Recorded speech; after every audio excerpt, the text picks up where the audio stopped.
goes under the sacrotuberous ligament, goes down to the perineum. They're structures which pass the peripheral,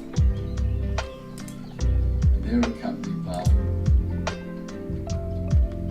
So coming out above the piriformis muscle is the superior gluteal nerve, and below is the inferior gluteal nerve. They're accompanied by inferior superior gluteal artery. Remember, the superior gluteal nerve will supply gluteus medius, minimus, intensive fasciolata, and the inferior gluteal nerve supplies only gluteus maximus. And then the big nerve of the thigh comes out below piriformis. So here's the side of nerve coming out under piriformis. Big wide nerve. And just lying on top of it is the posterior cutaneous nerve of the thigh, because those two always run together.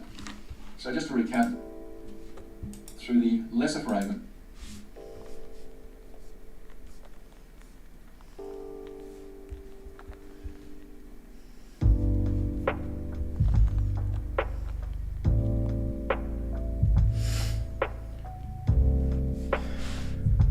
posterior cutaneous nerve of the thigh. We also have posterior cutaneous.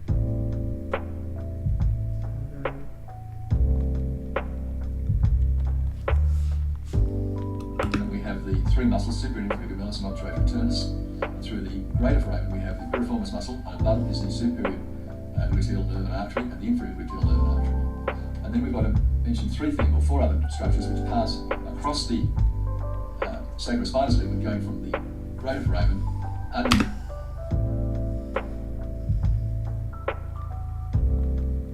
Tensor fascia.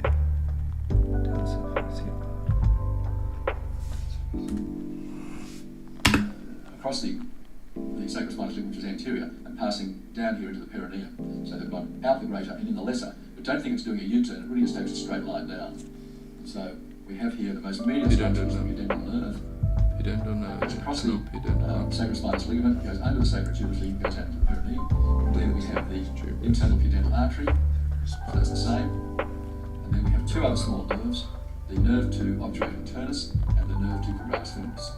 The important thing to realise is the pudendal nerve is the most medial structure, because the way to remember that is it's going to the dorsal nerve of the penis or clitoris, and therefore it's got to head very medially. The internal pudendal artery is lateral to it.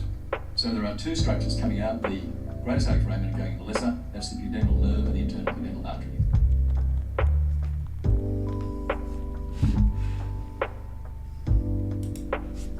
So there are two structures coming out, the greater sacral foramen and going in the lesser. That's the pudendal nerve and the internal pudendal artery.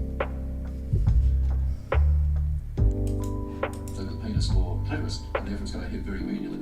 The internal pudendal artery is lateral to it.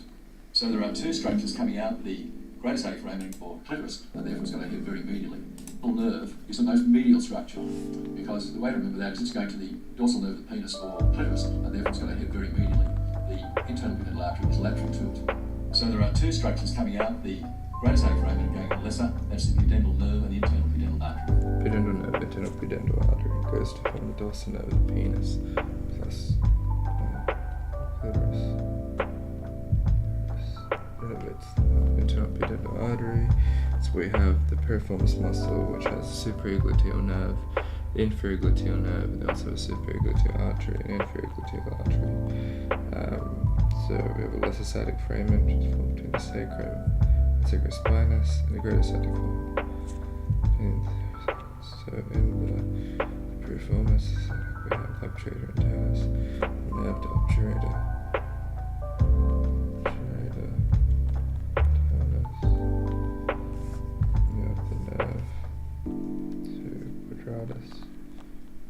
Quadratus femoris, nerve to obturator internus, nerve to quadratus femoris, superior and inferior gemellus muscles, sciatic nerve, the posterior posterior cutaneous nerve of the thigh runs with the sciatic.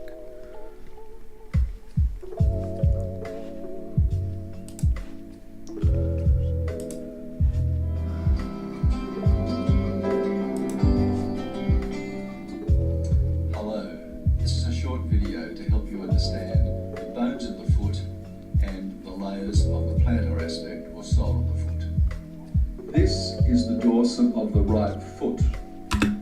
There are 7 tarsal bones. The way to remember them, in my opinion, is as 2 longitudinal rays. There's one ray laterally here that supports the 4th and 5th metatarsals, and there's another ray here that supports the 1st. This is a short video to help you understand the bones of the foot and the layers of the plantar aspect or sole of the foot. This is the dorsum of the right foot. There are 7 tarsal bones. The way to remember them, in my opinion, is as 2 longitudinal rays. There's one ray laterally here that supports the 4th and 5th metatarsals, and there's another ray here that supports the 1st, 2nd and 3rd metatarsals. This lateral ray consists of the calcaneus, the cuboid, and the 4th and 5th metatarsals. On the medial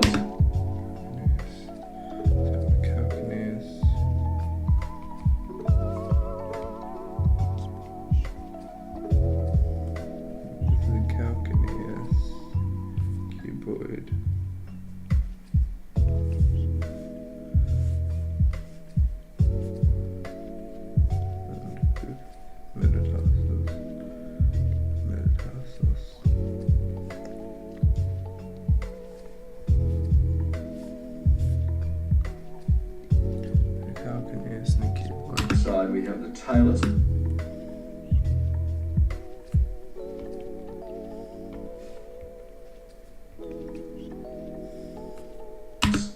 the navicular, and 3 cuneiforms supporting these. There's 2 longitudinal rays. There's one ray laterally here that supports the 4th and 5th metatarsals, and there's another ray here that supports the 1st, 2nd and 3rd metatarsals. This lateral ray consists of the calcaneus, the cuboid, the 4th and 5th metatarsals. On the medial side we have the talus, the navicular, and 3 cuneiforms supporting the 1st, 2nd and 3rd metatarsals. Navicular.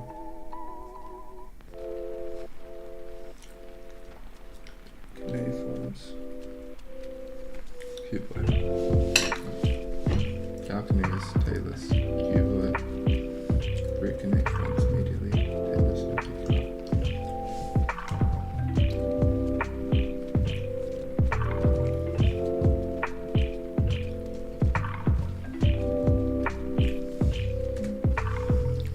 So these 2 tarsal bones, calcaneus and cuboid, support the 2 lateral.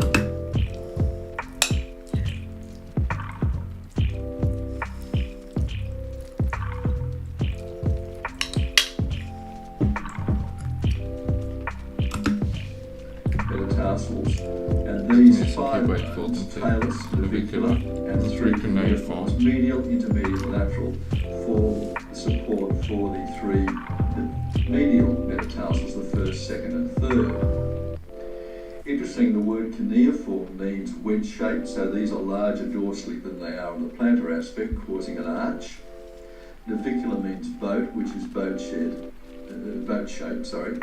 and the word calcaneus means heel in Latin, and talus means ankle in Latin, so these bones are named accordingly.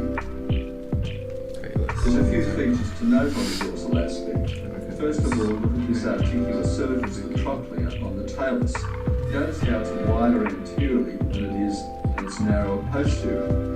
That's so in the wedge here between your fibula and your tibia.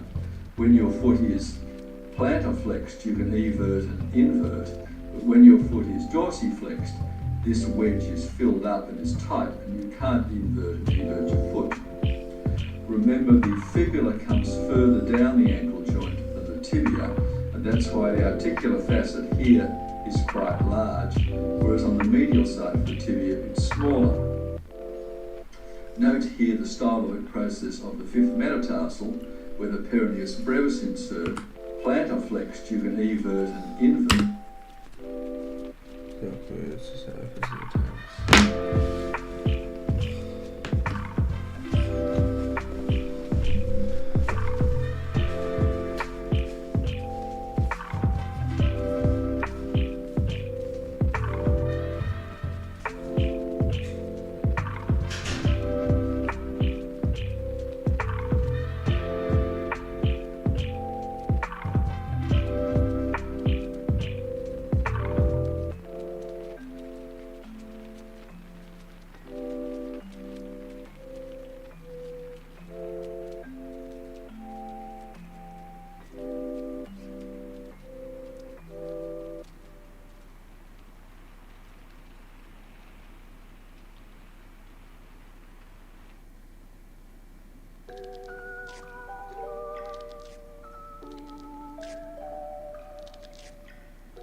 dorsiflexed, this wedge is filled up and is tight, and you can't invert an evergent foot.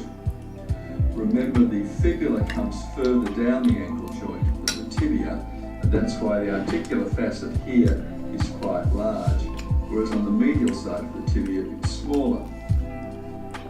Note here the styloid process of the fifth metatarsal, where the peroneus brevis inserts, and also on the dorsal aspect, peroneus tertius. If we turn around here and look at the head of the talus, it articulates with the navicular in a cup-shaped articular surface. Styloid process of fifth metatarsal. That's where peroneus brevis hurts.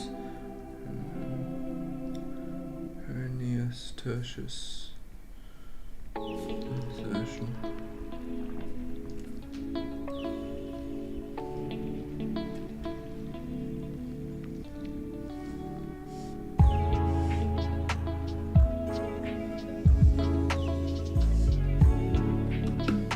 And if we look below here, here's the navicular, and here's the calcaneus, and here's the sustentacular tali.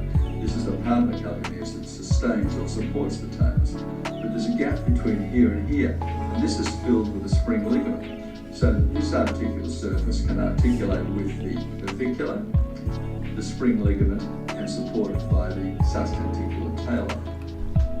If we turn the bones over, we're now... So we've got right here, we've got the sustentacular tali,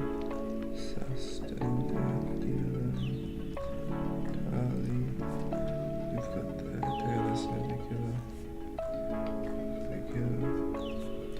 the spring ligament supports talus. That's the talus. There's a spring ligament. That's the spring ligament in the navicular sustentacular tali.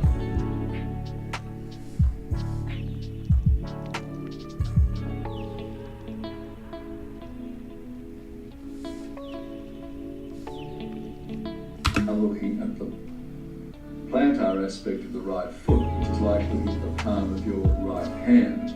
And again, we can see here the medial ray, the talus, the navicular, medial, intermediate, and lateral cuneiforms, and the lateral ray, the calcaneus, the cuboid, and the fourth and fifth metatarsals.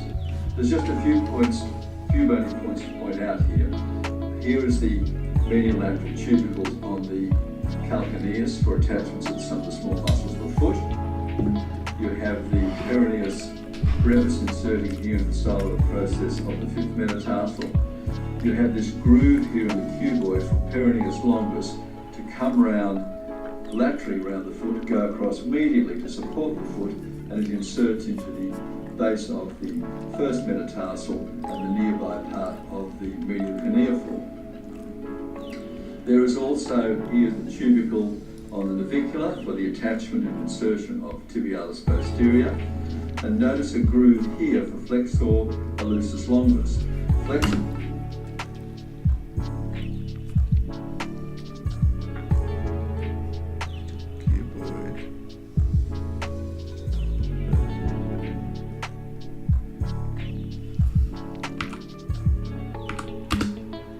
The navicular, medial, intermediate, and lateral cuneiforms, and the lateral ray around the foot go across medially to support the foot, and it inserts into the base of the first metatarsal and the nearby part of the medial cuneiform. There is also here the tubercle on the navicular for the attachment and insertion of tibialis posterior, and notice a groove here for flexor hallucis tibialis posterior.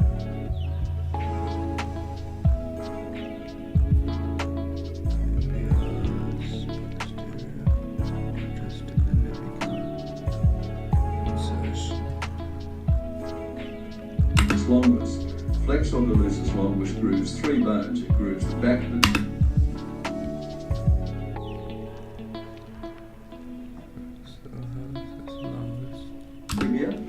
grooves the back of the talus, and it grooves the undersurface of the sustentacular tail line.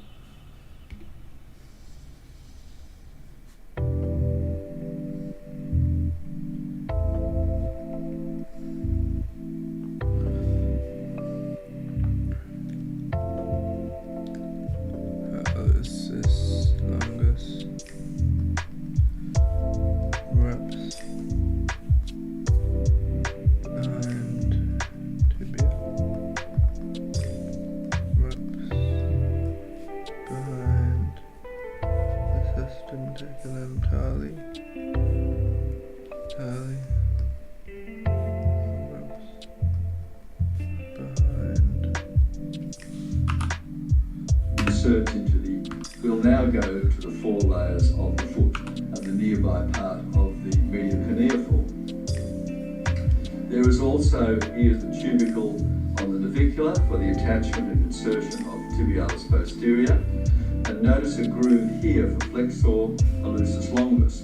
Flexor hallucis longus grooves 3 bones. It grooves the back of the tibia, it grooves the back of the talus, and it grooves the undersurface of the sustentacular tail line.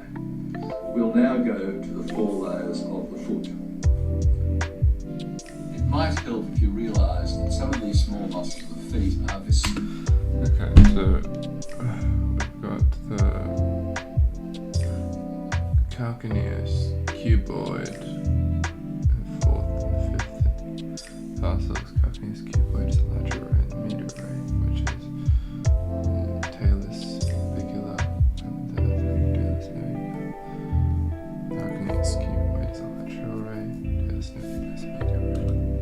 Digital, and we use them when we are monkeys hanging from trees, often with our feet. This is the first layer of the foot. It consists of 3 muscles. There's an abductor callusus, there's an abductor digiti minimi, and there is a central flexor digitorum brevis. The abductors on each side of the outer borders of the foot to the big toe and the little toe insert. They all both arise from the calcaneus, and they insert into the respective border sides of the proximal phalanges of both digits. In the centre is the flexor digitorum brevis, which is the same as the flexor digitorum superficialis in the upper extremity. So it has 4 tendons that all go and insert onto the middle phalanges, just like flexor digitorum superficialis does. Flexor digitorum brevis is like flexor digitorum superficialis. So this is a big muscle and it's central.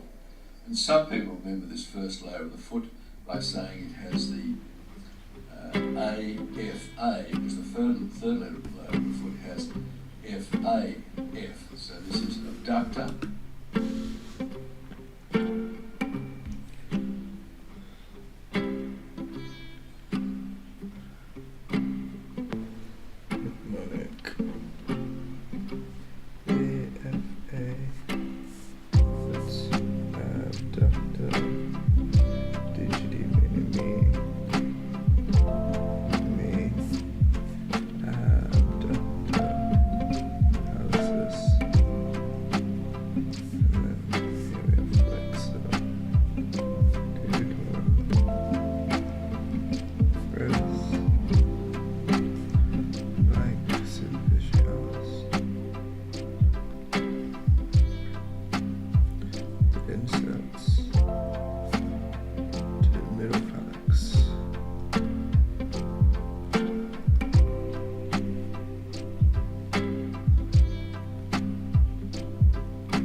second layer of the foot consists of two tendons.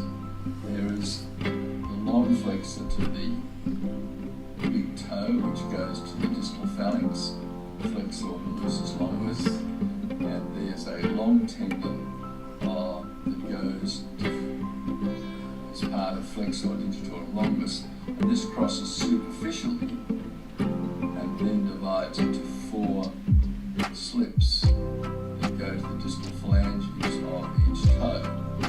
This brevis. Now we have to add 2 extra muscles here with the flexor digital longus, and there is the lumbrical muscles coming off each of the tendon.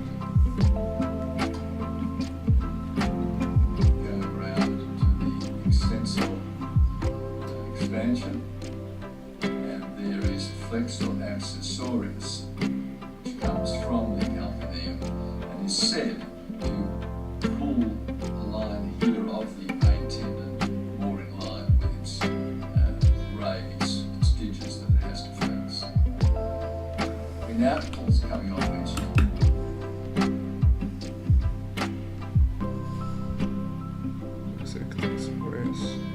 The second layer you have your first layer is AFA adductor, flexor digitorum brevis adductor.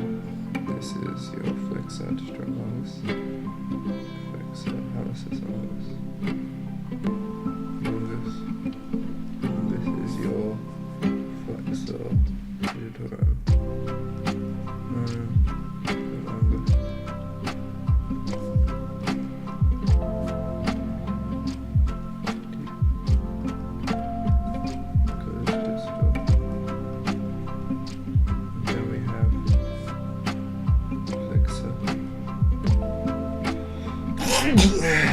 Accessorious.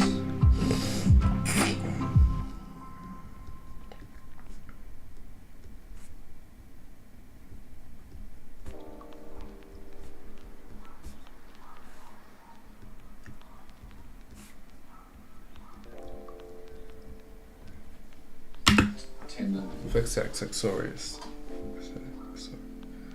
Going around to the extensor expansion, and there is flexor accessorius, which comes from the calcaneum and is said to pull the line here of the main tendon more in line with its rays, its digits that it has to flex.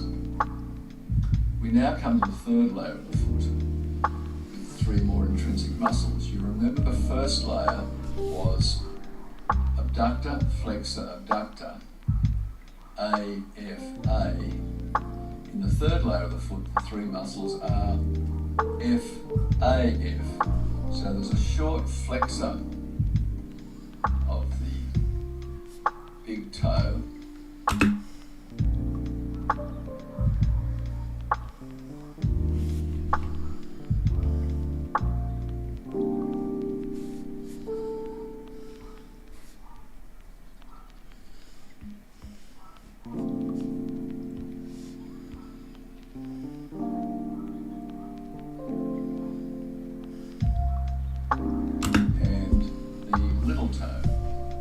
flexor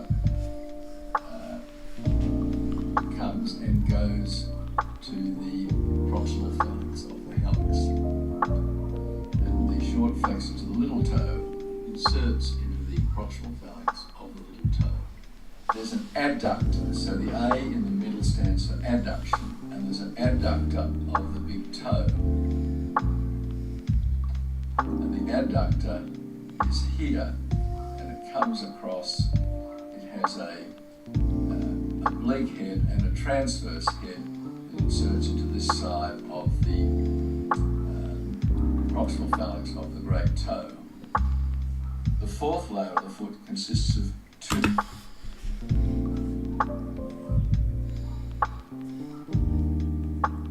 There's AFA,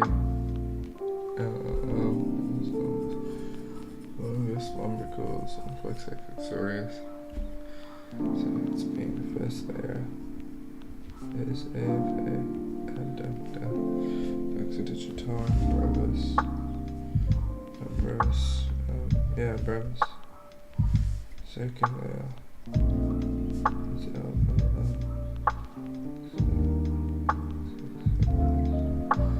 third layer has been FAF with the flexor digiti minimi. Digiti minimi hallucis, brevis. And then we've got oblique, transverse, head of your adductor hallucis. Adductor hallucis.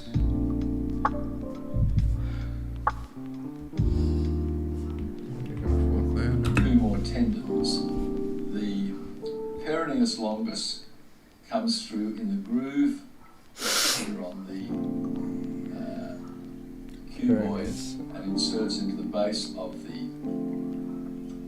first metatarsal and the medial cuneiform. And the other tendon is the tibialis posterior, which goes here onto the navicular. The last thing in the fourth layer is that there are interosseous muscles, both palmar and dorsal. So in summary, and the take-home message is that from superficial to deep, there are 4 layers of the foot. 3 muscles, 2 tendons, 3 muscles, 2 tendons.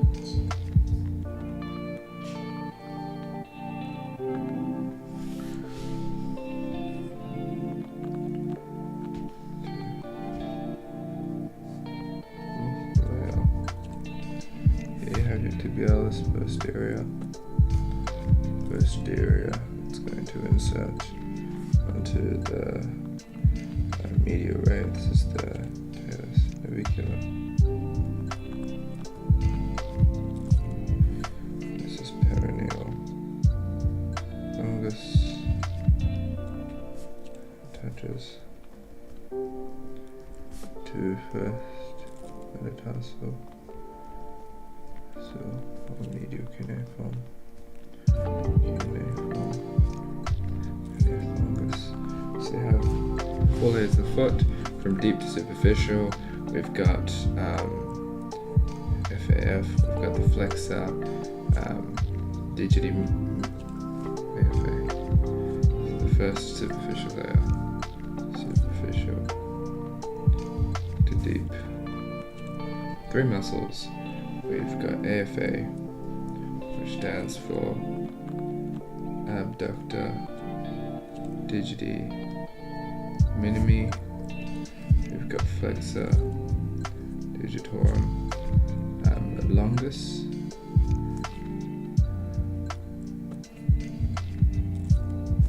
Brevis digitorum longus. And we've got flexor hallucis. 2 tendons in the second layer.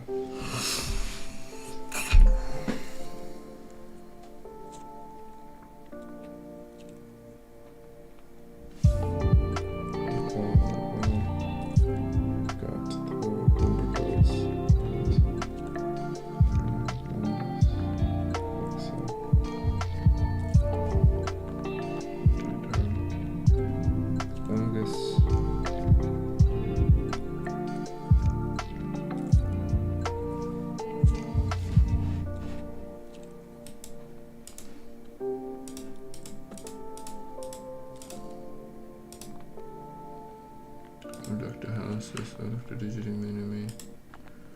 This is the brevis. Brevis. AFA. Flexor digitorum longus. Got the lumbricals. Both the other one in the second layer. Got the lumbricals. Digitorum brevis. Adductor digiti. Second layer.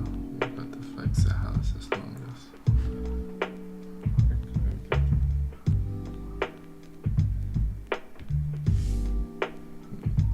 Flexor digitorum longus, flexor hallucis longus.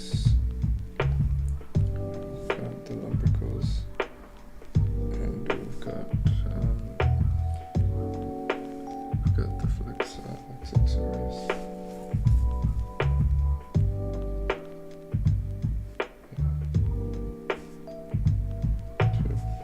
And we got 3 muscles again. That's FAF.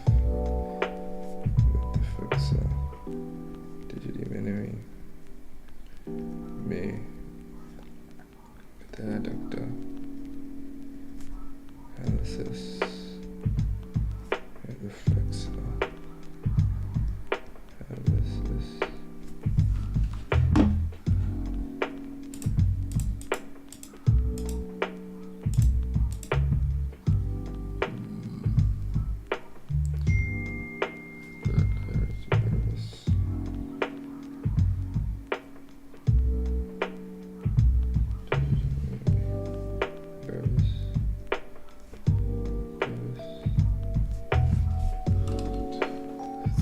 Adductor, so the A in the middle stands for adduction, and there's an adductor of the big toe. And the adductor is here, and it comes across, it has a oblique head and a transverse head that inserts into this side of the tibialis posterior. Okay.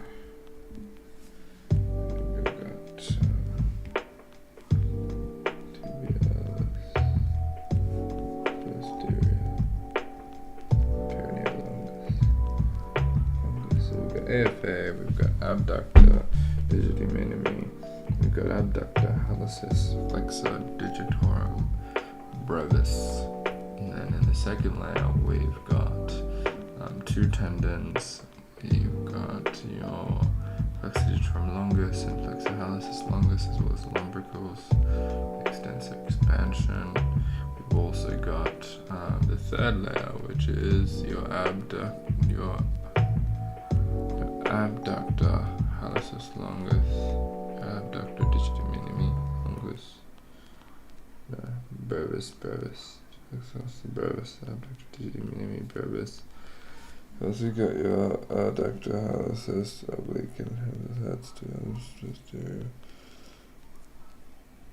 which goes here.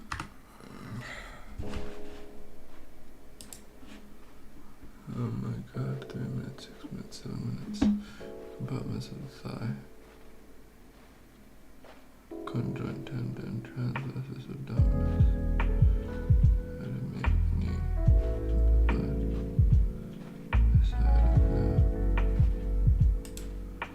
This will be anterior, this will be posterior, this will be distal, and this will be proximal. To look at the layers of the right thigh, we have to understand that the gracilis muscle is at right angles to the three layers. So what we'll do is show gracilis having been removed. So here's the cut proximal end of gracilis, and here's the distal end of gracilis. We now have three layers of muscles. The anterior layer consists of pectineus, supplied by the femoral nerve, and the adductor longus. That's the anterior layer. The middle layer is adductor brevis, and the posterior layer is one layer of adductor magnus, but it has two heads. It has a upper part, which is an adductor part of adductor magnus, and a lower part, or distal part, which is the hamstring part of adductor magnus. We now look at the nerve supply of these muscles. It's important to understand that the femoral nerve, which is in the anterior compartment, supplies pectineus. And the pectineus, though one of these layers, is really part of the anterior compartment of the thigh. The obturator nerve comes out through the obturator canal, and it divides into an anterior and a posterior division. The posterior division pierces obturator externus and supplies it.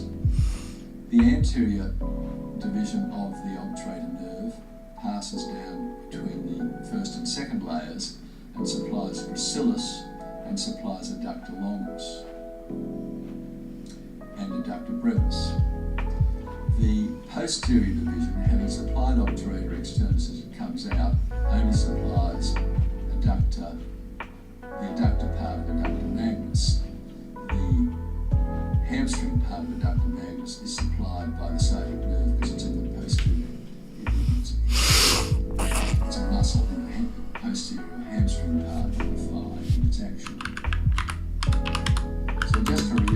The anterior layer consists of pectineus and adductor longus. Adductor longus is supplied by the obturator nerve. anterior division of the obturator nerve along with adductor brevis and gracilis. The middle layer is adductor brevis and the posterior layer is adductor magnus. The adductor part of adductor magnus being supplied by the posterior branch of the obturator nerve. Just to complete this diagram, it's quite nice to put in the femoral artery. The femoral artery is here in the anterior compartment and passes from the femoral triangle into the adductor canal, but it sends the profundus femoris artery here between pectineus and adductor longus to supply through its perforators the adductor compartment of muscles.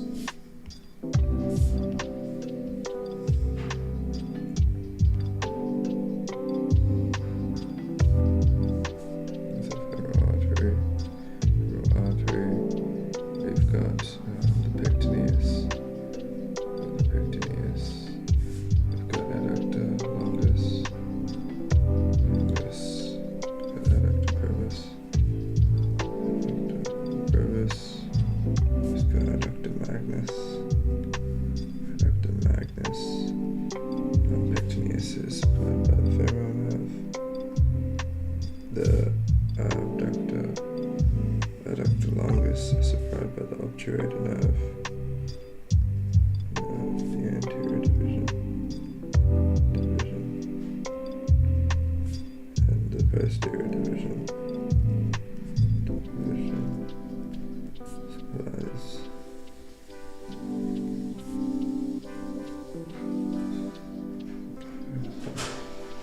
brevis, adductor magnus, hamstring. Pardon? Yes, yeah.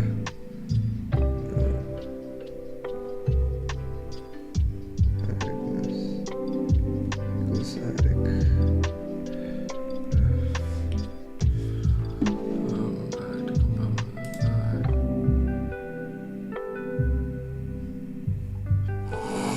This is the left lower extremity.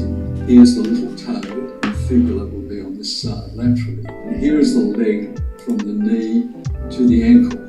The leg consists of three muscles.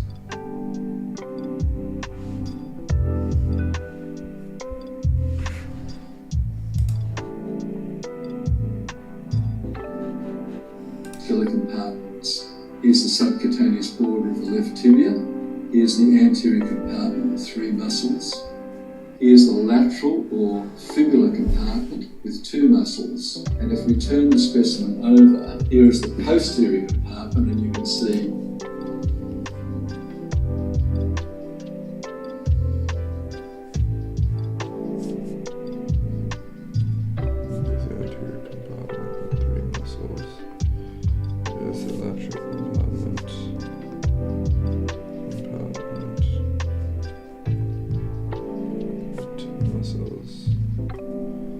there's a posterior compartment.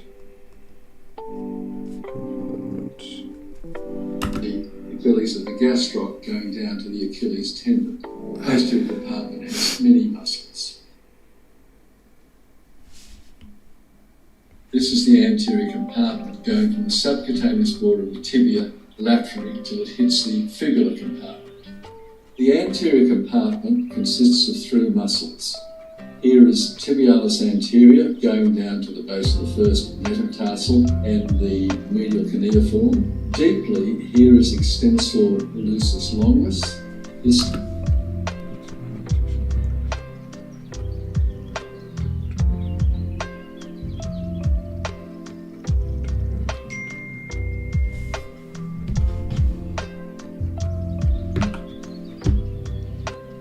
border of the tibia laterally until it hits the fibular compartment. The anterior compartment consists of three muscles.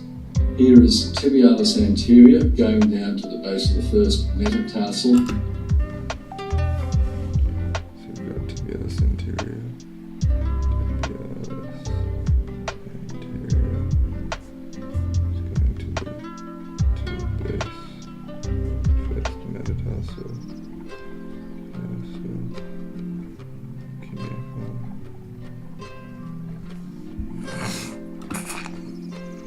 and the medial cuneiform. Deeply, here is extensor lucis longus.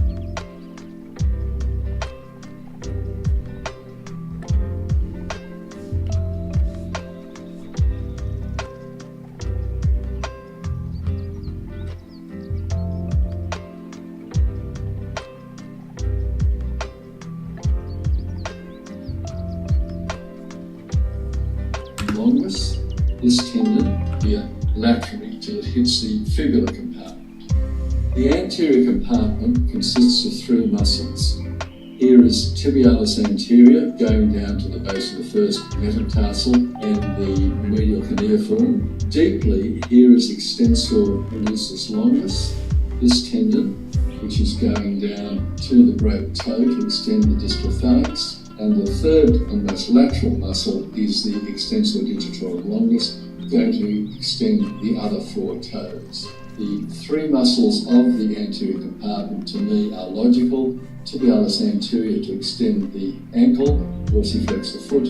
You have extensor lucis longus next, deep to the extensor digitorum longus. Here's extensor lucis longus deep, going to the big toe, and then here's extensor digitorum longus going to the other toes.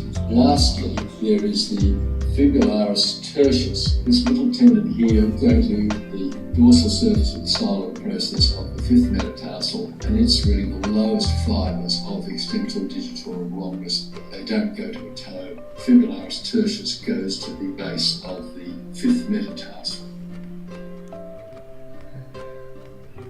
Here is the fibular compartment laterally, which contains two tendons. This compartment is wedged between the anterior compartment here and the posterior compartment here, and it consists of two muscles. More superficial is fibularis longus, and deeper is fibularis brevis. This makes sense because fibularis longus is going to go across the sole of the foot to the plantar aspect of the base of the first metatarsal and the medial cuneiform. But fibularis brevis is going to insert into the base of the fifth metatarsal. The fact that fibularis brevis is deeper makes sense, as it's going to insert first, and therefore longus can go outside it to insert more distal in the sole of the foot. Note that fibularis longus from the fibular compartment and tibialis anterior from the anterior compartment both insert into the same two bones. They both insert into the base of the first metatarsal and the medial cuneiform. Tibialis anterior does it anteriorly, whereas peroneus longus does it by going round across the sole of the foot and inserting into the same two bones. Here is the posterior compartment of the left leg, distal to the knee. All the six muscles in the posterior compartment are supplied by the tibial nerve. The muscles are in two layers. The superficial layer consists of two heads of gastrocnemius, gastroc meaning belly, and you'll notice the medial belly is bigger than the lateral belly. And then deep to this is a big flat muscle called soleus, so sole like a fish meaning flat. And these two muscles with three bellies combine to form the Achilles tendon to go to the calcaneus. In this specimen, the heads of gastrocnemius and of soleus have been cut so you can reflect them. Note that the two heads of gastrocnemius are coming off the back of the lower part of the femur, whereas the soleus is arising from both the tibia and the fibula and has an arch across the tibial nerve and artery. And deeply here on the lateral side we have the popliteus muscle, which is involved with unlocking the knee at the flexion and extension of the knee joint. So soleus and gastrocnemius are more superficial than three muscles in the deeper part of the posterior compartment. And like the front of the leg, we have a tendon to flex the ankle, tibialis posterior. We have a tendon to flex the great toe, flexor hallucis longus, and we have a tendon with multiple tendons to flex the toes, flexor digitorum longus. The best way to learn this is to look at the ankle when these three muscles enter the foot from the leg, and they're called the Tom, Dick, and very nervous Harry muscles. Tom is tibialis posterior, Dic is flexor digitorum longus, and very nervous is the artery, vein and nerve, the tibial nerve, and the last tendon is flexor hallucis longus, and if you'll notice this tendon, it's unlike many tendons, it's tibialis posterior. Dic is flexor digitorum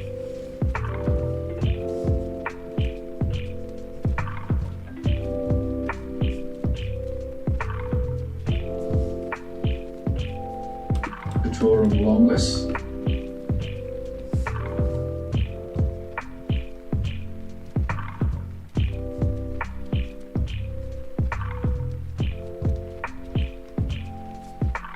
and very nervous is the artery, vein and nerve.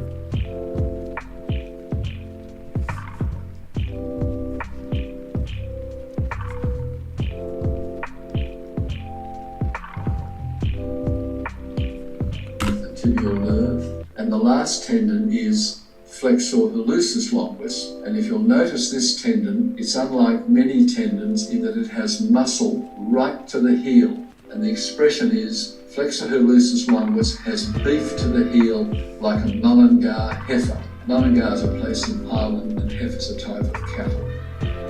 The only explanation I can find for the illogical layout of the three muscles and tendons in the posterior department of the leg is in this diagram. It appears that originally there were